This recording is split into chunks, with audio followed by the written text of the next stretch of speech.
কোনো মানুষকে সত্যিকার অর্থে ভালোবাসে না, শুধুমাত্র আপনার রব আল্লাহই আপনাকে ভালোবাসে। আপনি আজ হোক আর কাল হোক এটা বুঝতে পারবেন। আপনার গার্লফ্রেন্ড আপনাকে ভালোবাসে না, আপনার স্বার্থকে ভালোবাসে, আপনার অবস্থানকে ভালোবাসে, আপনার পরিবারের লোকজন আপনার অবস্থানকে ভালোবাসে। আপনি আজকে বড় একটা চাকরি পান, আপনার স্ট্যাটাস বেড়ে যাক, তারা আপনাকে তোলা তোলা করে বড় করুন। ওই আপনি এমন একটা কাজ করেন, আপনি সুদের চাকরি ছেড়ে দিয়ে আসেন, ৮০,০০০ টাকা বেতন পেতেন, চাকরিটা ছেড়ে দিয়ে আসেন, রিজাইন দিয়ে আসেন। দেখেন আপনাকে কি বলে। ওরা বলছে আপনি দাড়ি রাখবেন না, আপনি আল্লাহর জন্য দাড়িটা রাখেন, হারাম রিজিকটা ছাড়েন, হারাম অ্যাফেয়ার্সটা ছেড়ে দেন। আপনার বড় ব্যবসা আছে কিন্তু হারাম, আপনি ছেড়ে দিয়ে পরিবার বর্গের কাছে আসেন, বলেন যে আমি আল্লাহর জন্য হারাম ব্যবসা ছেড়ে দিচ্ছি। দেখেন আপনাকে ভালোবাসে কিনা।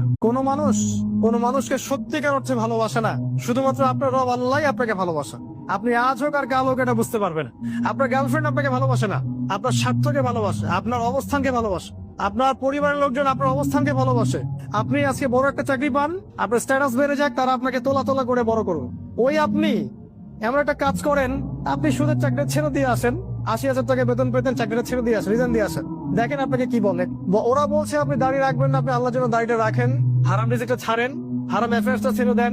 আপনার বড় ব্যবসা আছে কিন্তু হারাম, আপনি ছেড়ে দিয়ে পরিবার বর্গের কাছে আসেন, বলেন যে আমি আল্লাহর জন্য হারাম ব্যবসা ছেড়ে দিচ্ছি। দেখেন আপনাকে ভালোবাসে কিনা।